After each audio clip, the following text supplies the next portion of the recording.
This podcast is sponsored by BlueRoom. When lives are on the line, every second counts. Every movement, every decision, every breath. That's why BlueRoom simulations exist. The world's most advanced mixed reality training simulator. Designed to put you under real pressure in real environments without the real world risk. So no bulky controllers, no gimmicks, just your hands, your kit, and a level of immersion that makes you feel like you step straight into the mission. One moment you're in the cockpit of a Blackhawk, the next in the KSO combat zone, or on the side of a cliff, training as if it's happening right now. So born in Australia, trusted across 5 continents, BlueRoom is redefining readiness for military, medical, and frontline professionals worldwide. This isn't the future of training, this is training transformed. Step inside BlueRoom Simulator, visit blueroomxr.com and request your demo today, or see the show notes for further details. So just before you hear today's episode, we're shining a spotlight today on the incredible initiative from the student paramedic group at Liverpool John Moores University. They've reached out to the podcast really just to shine a light on their award-winning CPR 24-hour marathon that they're doing this week on the 24th of October, Friday, 6 p.m. to the 25th of October, Saturday at 6 p.m. So teams will be performing continuous CPR for 24 hours straight. And this is really raising awareness for the life-saving skills and vital funds for the North West Air Ambulance charity.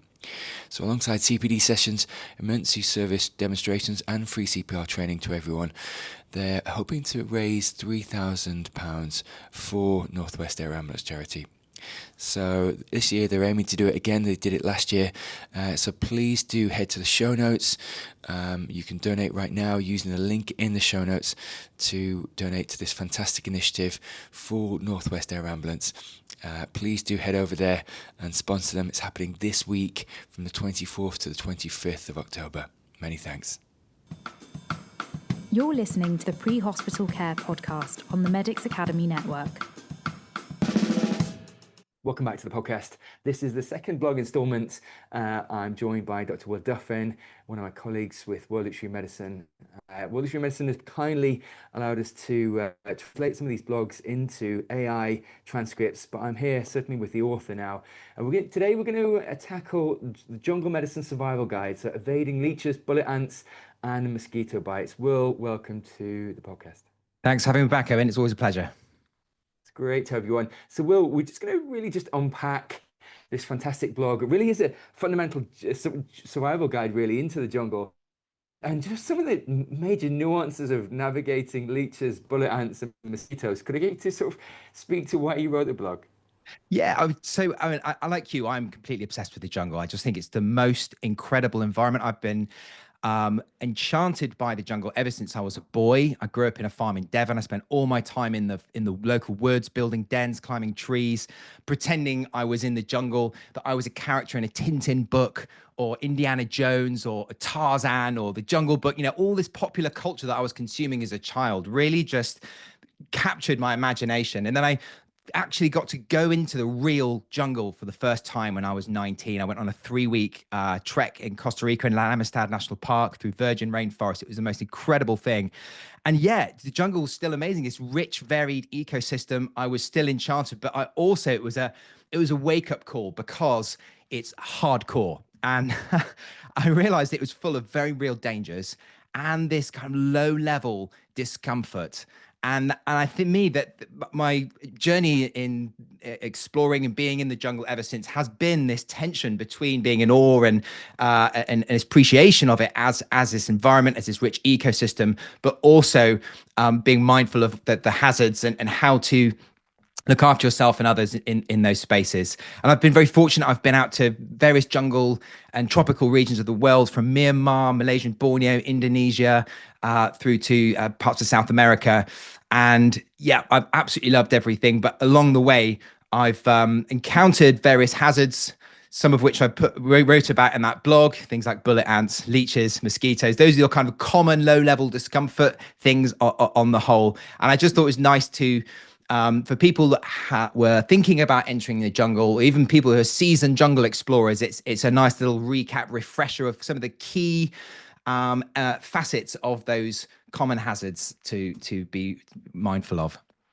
Yeah, listen, you make some great points, Will, and having spent 15 years really in the jungles of Central and South America myself. To your point, little things can actually either ruin trips or indeed really disrupt trips for you. And this blog is fantastic because what it denotes is just even something as silly as, putting your hand in a boot without shaking the boot down and getting bitten by a bullet ant. It's called a bullet ant for a reason because it feels like you've just been shot in the hand. But actually, just the use of strong opiates or indeed having a pain ladder, because it's absolutely a little thing like a bullet ant bite can be absolutely game changing. This is where a little bit of knowledge goes a long way, because a bullet ant, people think they're literally going to die. It's that painful. It's this deep drilling pain. I haven't been bitten myself by a bullet ant. I've been bitten by a bull ant, which is a related species that was in tropical northern Queensland. And that, honestly, I just got nailed by this thing. But I've got a sense of what that might be like, because bullet ants, of course, are only endemic to South America. But people think they're going to die, and the kind of key, if you just know, give them the drugs, give them the opiates, they need it, and reassure them that they're not going to die. Actually, it's not a life-threatening or serious problem. It's very painful, but it's not the kind of venom that's going to take you down. It's not like getting bitten by a nasty snake, like a king cobra or something. It's okay, and it will dissipate, and they're going to be all right. And if you've got that little bit of knowledge, just those few nuggets of knowledge, and you can bring that into that moment, you can really add value. Yeah, listen, fantastic. Some real pearls of wisdom in this blog. You're just about to hear the AI transcription of the blog. Will, it's always a pleasure. Thank you, mate. Nice one. Thanks, Aaron. Okay, picture this. You're tucked into your hammock. Maybe it's a temporary stop, after a long day's trek, or perhaps it's your first night settling into some remote research camp. And outside, well, the rain's just drumming this relentless, almost hypnotic rhythm on the tarp right above you. It's like a percussion solo in this grand orchestra of nature. And then, mixed in with that drumming, you get the real jungle symphony. You hear the clicking bats navigating the dense canopy overhead, those piercing shrieks of birds you can't see, and that buzzing, that constant, inescapable buzzing of insects. It's this like primal soundtrack, a real visceral reminder of just how incredibly alive and, well, vibrant this precious ecosystem is. Air feels thick, heavy, like a living humid breath on your skin. It really is magical, isn't it? Just this wild, untamed paradise. But then, almost without you noticing at first, the itching starts. Maybe just a few small bites, annoying but manageable. Or maybe it's something, more persistent, something you can't quite place, an irritation that just spreads like wildfire. And that's kind of when the magic, the pure, untamed magic, starts to fade a bit. The reality of 90% humidity, of clothes that literally never seem to dry properly, and of these tiny, unwelcome guests who seem intent on making you their next meal. Well, that reality sets in. The romance, the awe, all that wonder. It sort of gives way to the gritty reality of, well, as Dr. Duffin puts it, scratching ribbons of skin off your legs in a frenzy of fingernails, just desperate for some relief. So this incredibly immersive, awe-inspiring place, beautiful as it is, it also brings these unique and sometimes really, really uncomfortable challenges. Today we're doing a deep dive into what you really need to know to stay safe and, importantly, actually enjoy these incredible, but let's be honest, challenging, wild places.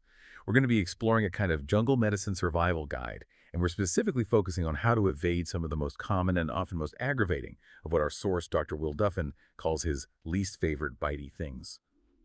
We're talking leeches, bullet ants, and, yeah, of course, mosquito bites. Our mission today is basically to give you a shortcut to being really well informed about these unexpected medical realities you might face in extreme environments, arming you with practical insights, to turn that apprehension into informed preparedness. Yeah, and what's fascinating here, and something Dr. Duffin really emphasizes, is just how quickly that romantic idea of an expedition bumps up against the very pragmatic, on-the-ground need for real survival skills. It's not just enough to appreciate the, breathtaking beauty. You absolutely have to understand the practicalities of thriving, not just surviving, in these remote, often pretty unforgiving environments. And our source for this deep dive is, as you said, Dr. Will Duffin. He's a GP, an experienced educator, and honestly, a bit of an adventure addict himself. His own experience is incredibly broad. We're talking medical cover for high-altitude treks in the Himalayas, the Andes, 70s, even leisurely train journeys across Siberia, and working on critical public health projects with UNICEF in places like Myanmar. So he's really seen it all. From the magnificent, truly awe-inspiring stuff to the intensely miserable, personally challenging moments. And he's sharing his invaluable insights, especially on what he very candidly calls his least favorite bitey things. These are the encounters that can genuinely test your physical resolve and, just as importantly, your psychological resolve. They can turn what should be a once-in-a-lifetime adventure into, well, a pretty harrowing ordeal if you're not properly prepared. So our roadmap for you today is pretty clear. We'll break down these specific jungle threats, look into their unique characteristics, the sort of biology behind their impact, and crucially, equip you with practical, actionable strategies, both for preventing these encounters in the first place and for managing them effectively if, they do happen. It's really about being proactive.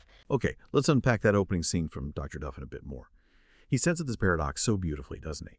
On one side, you have this almost poetic description. The precious ecosystem lulling you to sleep with its sounds, the clicking bats, the shrieking birds like a natural lullaby. But then, boom, this stark, almost brutal contrast. He immediately pivots to that very personal misery of itching ribbons of skin off your legs in a frenzy of fingernails. It's such a vivid image, almost painfully relatable, I think. It just cuts right through any romanticized ideas you might have about jungle exploration. It really is a symphony for your ears. But often, a relentless battle for your skin. And your sanity, probably. You've got the rain hammering on the tarp, which might seem cozy at first, but it quickly becomes relentless. And the humidity, just everywhere. 90% humidity gets into everything. Your clothes, your gear, and eventually it feels like it gets under your skin, too. It's inescapable. Just like that deep itch he describes, this constant pervasive discomfort, it really defines a big part of the jungle experience for a lot of people. So this duality, the awe-inspiring beauty on one hand and these intense physical and psychological challenges on the other, that's really at the heart of jungle exploration. It demands reverence, sure, but also, frankly, relentless vigilance. Absolutely. And connecting this to the bigger picture, Dr. Duffin highlights something crucial and often really underestimated in expedition planning. The psychological impact of constant low-level discomfort. It's not solely about treating a severe bite or a, tropical illness. It's deeply about managing morale, maintaining focus, and stopping minor irritations from becoming major distractions, or worse, leading to actual negligence. He tells this story about a seasoned trekker, right? Constantly battling the humidity, the mental drain of nonstop insect bites, and they made a critical error navigating a river crossing that should have been straightforward. Their focus, their attention to detail, it was just compromised, worn down by exhaustion, irritation, this sort of subtle erosion of mental resilience. So understanding that dynamic means proactive mental strategies become just as vital as your first aid kit. We're talking about things like scheduling comfort breaks, maybe just small, deliberate moments to reset. Or, using humor within the team to kind of deflate tension. Even just acknowledging the discomfort openly, letting people voice frustrations without judgment, that can really diffuse its power. It stops it festering into resentment or carelessness. As Dr. Duffin points out, appreciating that rich ecosystem becomes incredibly hard when your personal discomfort is just sky high. You can't fully immerse yourself in the wonder when you're constantly fighting this internal battle against itching or irritation or fatigue. So understanding this interplay between the external environment and your internal state, that's really the first, most fundamental step in proper preparation. It's about building psychological resilience against the small stuff so you can actually enjoy the big picture. Right, so first up on Dr. Duffin's least favorite list, leeches. Now, you might just think of them as, gross, squirmy things, kind of B-horror movie stuff. But there's actually a lot more to these bizarre little creatures, as he calls them, than meets the eye. Or maybe I should say their eyes, all 10 of them. Dr. Duffin makes an important point right away. They're a significant nuisance, definitely, but generally not a major disease vector. That's a key distinction, especially compared to, say, mosquitoes, which we'll get to later. Their stealth is pretty amazing, though, almost insidious, really. When a leech latches on, it injects a local anesthetic straight into your skin. That's precisely why they can be so hard to notice at first. You literally don't feel the bite. So they get a nice undisturbed head start on their blood meal before you even know they're there. And it doesn't stop there. At the same time, they inject an anticoagulant. This is why even after you get them off, the bite keeps bleeding. Sometimes for a surprisingly long time. It's a fascinating biological strategy, if a bit unsettling. Really shows how evolved they are as predators. It really is fascinating, that precise, multi-pronged biology behind their feeding strategy. The anesthetic for stealth, the anticoagulant to ensure they get a full meal without interruption. It's highly evolved, perfectly designed, really, which brings up a really important practical question. How do you get them off safely? And crucially, how do you minimize the risk of infection in that little wound they leave behind? Because this is where a lot of common reactions, born out of panic or just pure revulsion, can actually make things worse. Dr. Duffin specifically warns against several of these improper removal methods, things like squeezing the leech, pouring salt on it, or trying to burn it off with a lighter. These are actually dangerous. Why? Because they cause the leech to immediately regurgitate its stomach contents, which are often full of bacteria from whatever it fed on last, and it regurgitates that right into your open wound. You're essentially giving yourself an injection of bacteria. Oh, wow. Okay, that's Not good at all, especially in a jungle environment, high humidity, lots of bacteria around where infections can get serious very quickly. So what seems like a quick fix is actually a major health hazard. right. So the best removal techniques, according to Dr. Duffin, are much more controlled, gentler, really. One option, believe it or not, is just to wait. Leeches aren't going to stay latched on forever. They typically drop off on their own once they're full, usually within about, say, 40 minutes. 40 minutes. I don't think most people have the composure for that. Exactly. He acknowledges that with a bit of dry humor. Most people lack the patience or the stomach for that. So the preferred method, the more active approach if you need to get it off, is scraping. You need to carefully see where the mouth part is attached. Then stretch the skin taut right around that spot. Use something with a flat edge like a credit card, the back of a knife blade, even a sturdy fingernail, and you carefully scrape them off sideways. The goal is to break the suction without squeezing the leech's body so it doesn't regurgitate. A clean, swift detachment. And then meticulous post-bite care is absolutely crucial. Dr. Duffin really emphasizes immediately cleaning and dressing the wound afterwards.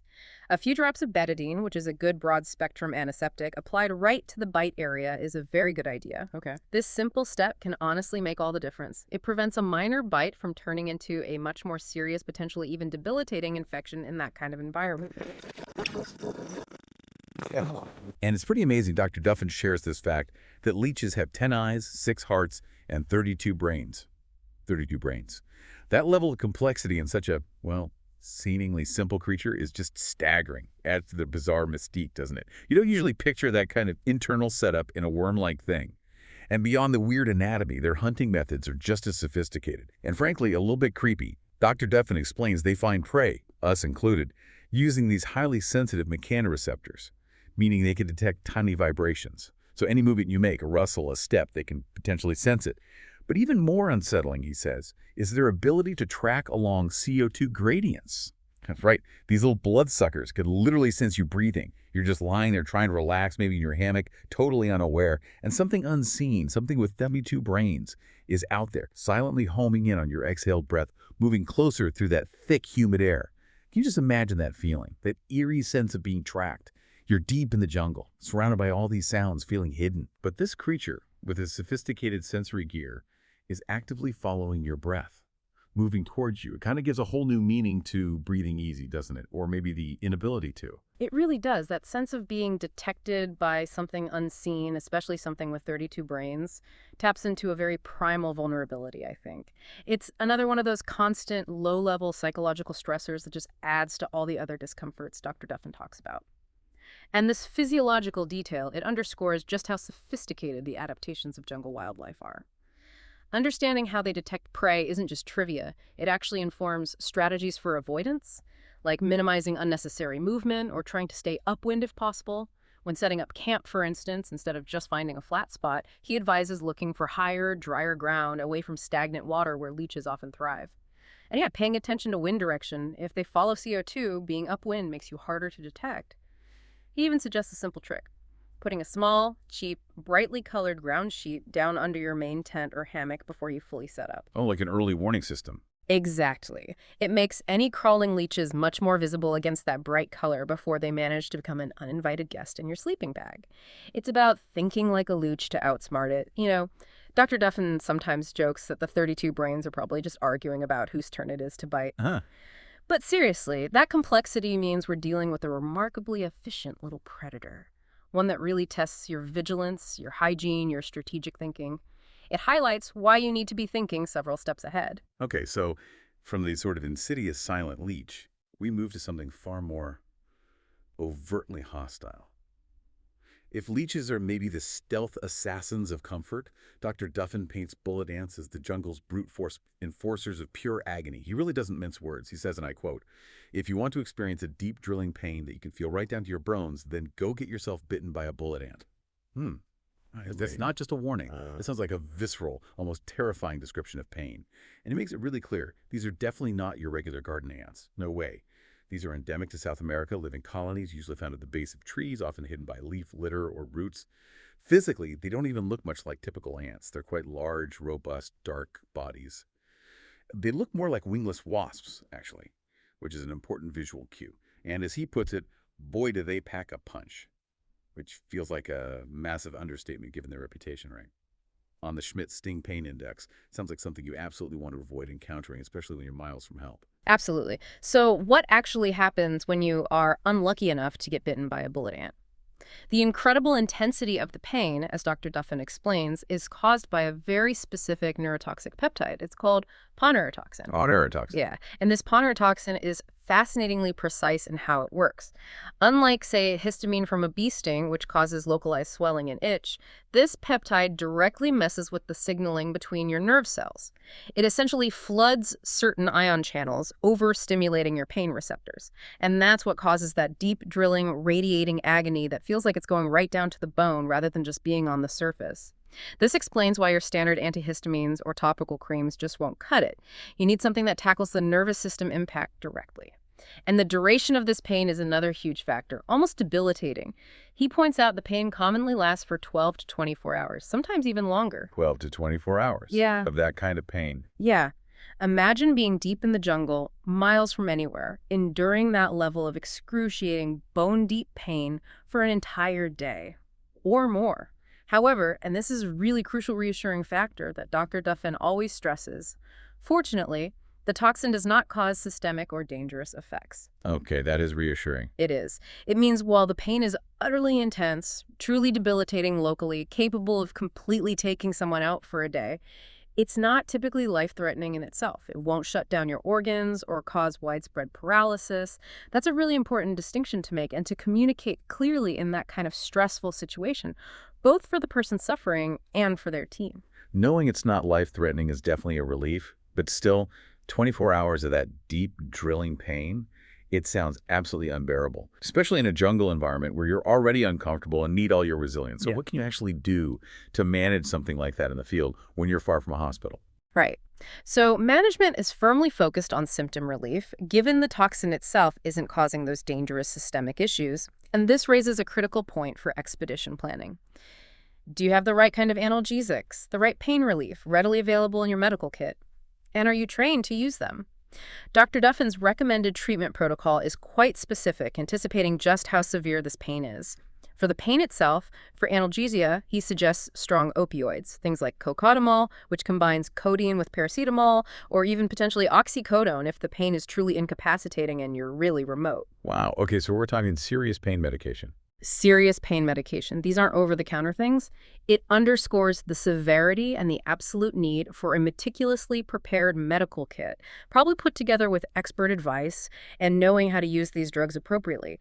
Additionally, he recommends an oral antihistamine, something like diphenhydramine or loratadine, to help with any associated itch, which can sometimes come along with intense stings and just adds to the misery. And then also a topical steroid cream like hydrocortisone applied right to the bite site for the localized inflammation and itch, direct relief there. But beyond the drugs, he includes something he calls a hefty dose of reassurance. And this really highlights the huge psychological component of managing extreme pain, especially when you're isolated. That hefty dose of reassurance, it sounds simple, but I guess it's crucial. It's incredibly crucial. In high-stress situations, our brain's fear center, the amygdala, can kind of hijack rational thought. It makes us perceive threats as even greater than they are. So when you're in agony for hours, the fear that something worse is happening, that you're actually in a life-threatening danger, can massively escalate the perceived pain and trigger panic. Dr. Duffin emphasizes that calmly, repeatedly reminding the person that the pain, while horrific, is not dangerous, helps re-engage their rational brain, their prefrontal cortex. It lets them process it more logically, focus on breathing, maybe manage the pain better with the medication provided. It's a powerful psychological first aid technique, stops panic, maintains morale. So this whole approach, strong meds, topical treatment, and that vital psychological support, it links directly back to needing a really well-stocked, well-thought-out medical kit for any serious jungle trip. You have to anticipate the physical and the psychological impact. All right. You absolutely cannot talk about tropical environments without talking about mosquitoes, or mozzies, as Dr. Duffin tends to call them. These aren't just annoying background noise. They are, by a huge margin, the most serious threat on our list today, easily eclipsing the nuisance of leeches, or even the agony of bullet ants.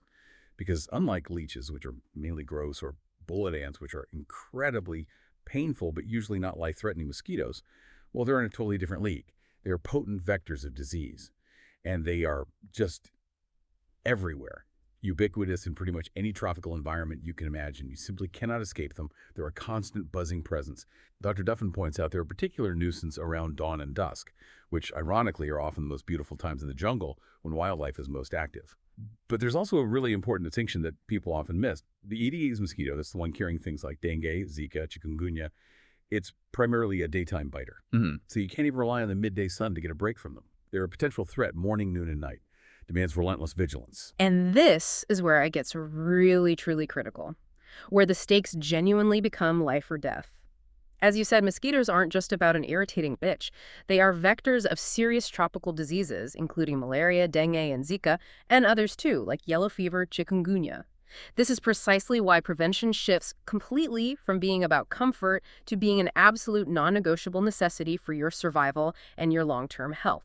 The potential consequences of just one infected mosquito bite can be far more devastating, far more long-lasting than any other bite on Dr. Duffin's list. We're talking severe illness, permanent health problems, even death. So comprehensive disease prevention strategies are just paramount. First, and absolutely non-negotiable, according to Dr. Duffin, is oral malaria prophylaxis, taking malaria prevention pills. This is an essential part of pre-departure planning, and it's not a one-size-fits-all thing. It absolutely needs to be tailored to resistance patterns of the destination country. Tailored to resistance patterns. What does that mean exactly? That's a crucial point. Malaria parasites aren't uniform. They evolve resistance to different drugs in different parts of the world, sometimes even within different regions of the same country. For example, in parts of Southeast Asia, like the Golden Triangle area, there's known resistance to older drugs like mefloquine, so alternatives like malarone or doxycycline might be recommended there. But in parts of Africa or South America, the situation, the specific strains, might be different. So you must consult a travel medicine specialist well before your trip. They track the latest resistance data from organizations like the WHO or CDC. They consider your exact route, how long you'll be there, your medical history, potential drug interactions. It's complex. They make sure you're on the most effective and safest medication for you for that specific place. This takes advanced planning, often weeks or even months before you leave. Okay, so beyond medication, the major emphasis on any jungle expedition has to be firmly on bite avoidance. This means a layered, multifaceted approach. When it comes to repellents, Dr. Duffin points out that DET-based products still consistently perform the best in head-to-head studies compared to other chemical options out there. For maximum effective protection, he specifies using a concentration of around 30% EET. Only 30%, not higher. Well, he provides a very practical warning here, clearly born from experience. Avoid the stronger formulations, which will completely trash your clothes. While higher concentrations, like 50% or even 100% EET, might seem better, they can literally melt plastics, damage synthetic fabrics like your expensive rain gear or tent, erode watch faces, camera casings. Oh, wow. Okay. Good to know. Yeah. So there's a trade-off. 30% seems to be the sweet spot for effective protection without destroying your essential gear. And you need to apply it meticulously to all exposed skin, reapplying regularly, especially if you're sweating a lot or after swimming. He also often recommends what's called a permethrin barrier strategy. This is another vital layer. Permethrin, what's that? It's a contact insecticide. You treat your clothes with it, trousers, long-sleeve shirts, hats, even things like your hammock's mosquito net. Unlike DT, which repels mosquitoes from landing on your skin, permethrin actually kills or incapacitates insects on contact with the treated fabric, often before they can even bite. So like an extra shield on your clothes. Exactly. Used together, DAT on skin and permethrin on clothes, you create a really powerful chemical defense. He even talks about using small, pop-up permethrin-treated inner tents inside a larger shelter sometimes. Just an extra personal safe zone against anything that gets through the main defenses. And then physical barriers are just as vital. Wearing long sleeves and long trousers at dusk and dawn is essential. And frankly, throughout the day too, if those daytime biting Aedes mosquitoes are around, even if it's hot and uncomfortable. Lightweight, breathable, quick-drying fabrics are your friend here. It's a simple but highly effective physical block, reduces exposed skin, and sleeping under bed nets, not optional, it's an absolute must. A good quality, intact, preferably permethrin-treated net, properly tucked in under your mattress or sleeping pad. That's your last line of defense against the night biters, like the Anopheles mosquito that carries malaria. Check it for holes regularly. Finally, a small comfort Dr. Duffin mentions. Heavy rain and wind offer a welcome reprieve as the insects seek shelter. So when those tropical downpours hit, you might actually get a brief, soggy break from the buzzing. Yeah, moment of peace. Wow, okay, so this isn't just about grabbing a can of bug spray and kind of hoping for the best then. It's a really sophisticated, multi-layered defense strategy that has to permeate pretty much every aspect of your planning and your daily routine in the jungle. It's literally planning your wardrobe around mosquito peak times, choosing the right repellent concentration, maybe treating your clothes, making absolutely sure your sleep setup is like a fortress against these tiny but potentially deadly creatures. It sounds like a constant, conscious, meticulous effort that impacts almost every single decision you make out there. Exactly right. And this really raises that important point about holistic preparation. It's not just about one thing, not just the med kit, not just the pills. It's a comprehensive, integrated strategy. It spans clothing choices, shelter design, pre-trip medication, knowing the local disease risks, everything. And it all has to be rigorously tailored to the specific environment you're going into. Understanding the why behind each recommendation, why wear long sleeves, why use DET, why treat the net, that's what ensures you actually do it diligently in the field. Especially when you're tired, hot, maybe feeling a bit complacent. When you truly grasp that these aren't just chores, but potentially life-saving actions, you're far more likely to stick with them. It transforms an inconvenience into a conscious act of self-preservation, fosters that proactive mindset you need. Okay, so after hearing about leeches, with 32 brains tracking your breath, the agonizing bone-deep pain of bullet ants, and this constant pervasive disease-carrying threat from mosquitoes, some of you listening might be thinking, quite understandably, why on earth would anyone want to go to the jungle? It sounds like a relentless battle. Yeah. Discomfort, unseen dangers, constant vigilance. But Dr. Duffin wraps up his guide with a really essential and clearly deeply personal message. He says, please don't let this list put you off. And then he immediately pivots back to reminding us of that profound, almost spiritual beauty that draws adventurers there in the first place. He talks about those breathtaking bolts of light piercing the rich green canopy, like natural stained glass windows in this huge jungle cathedral. He describes magnificent buttress roots splaying out from ancient trees, looking like natural architecture holding up these giants. And he even mentions seeing the rare, incredible bright red bloom of a rafflesia, one of the world's largest and most striking flowers, even if it smells famously bad. And he echoes this powerful personal feeling with real passion. Like me, you'll be hooked too. It's a testament, isn't it, to the enduring, almost magnetic pull the jungle has, despite all the challenges. It really is. What's fascinating there is that enduring human spirit of adventure, that inherent, almost primal drive we seem to have to explore, to experience the wild in its most challenging, most spectacular forms. And understanding the risks, like we've discussed today, it isn't meant to foster fear or deter people from going, not at all. Instead, it's about profoundly empowering yourself, giving you the knowledge to safely experience these incredible environments. Knowledge genuinely transforms that apprehension into informed preparedness. When you know how to mitigate the threats, when you understand the mechanisms behind the discomforts, you're actually freed up to immerse yourself more deeply, to appreciate that unparalleled beauty even more. It's the difference between being constantly worried, constantly on edge, and being truly present in the moment. And this connects right back to our learner persona, doesn't it? Gaining knowledge quickly and thoroughly, like through this deep dive, isn't just about checking boxes. It genuinely equips you to face challenges head on. And it allows you to truly enjoy the immense rewards that come from venturing into these spectacular, untamed places. It's the difference between feeling overwhelmed by the unknown and feeling confident in your ability to manage whatever the jungle throws at you.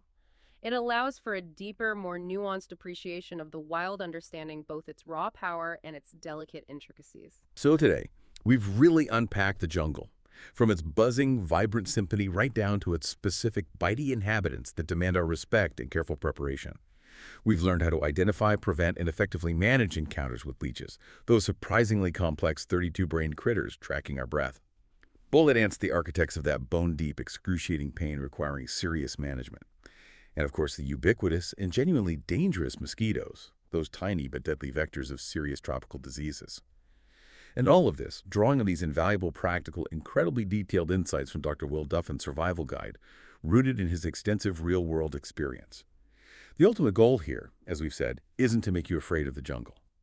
Not to make you want to retreat from its wild, beautiful, yet challenging embrace, but to make sure you're thoroughly informed and supremely prepared. Knowing the nuances like proper safe leech removal, understanding the specific pain management for a bullet ant sting, tailoring your mosquito prophylaxis, and using those multi-layered bite avoidance strategies, it empowers you in a really profound way. It allows you to step into these wild spaces with confidence, to truly immerse yourself in the wonder, witness that awe-inspiring beauty, but with the solid assurance that you're ready for the very real challenges that come with it. Which raises, I think, an important final question for all of us who feel drawn to these wild places. How does this kind of detailed preparation, thinking even about the smallest, seemingly insignificant threats, how does that fundamentally change our experience of the wild? Does understanding the intricate biology, leeches with 32 brains and ants with neurotoxins, does that actually deepen our respect for nature, even as we're actively trying to protect ourselves from parts of it? It feels like it speaks to a deeper connection, maybe a more nuanced appreciation that goes beyond just looking at the surface, and it fosters a kind of informed reverence, perhaps. And if this deep dive has really sparked your curiosity about venturing into these kinds of extreme environments, or maybe piqued your interest in tropical medicine more broadly, I'd highly recommend exploring further. You could look for a specialized Expedition Essentials medical kit guide to really get into the details of what you need and why. Or perhaps delve into a beginner's guide to tropical medicine to keep building that knowledge base. They're great starting points for more learning, more self-empowerment. So ultimately, what stands out most to you about the jungle after this discussion? And how does this deep dive maybe shift your perspective on what it truly takes to thrive there, not just survive? You're listening to the Pre-Hospital Care podcast on the Medics Academy Network.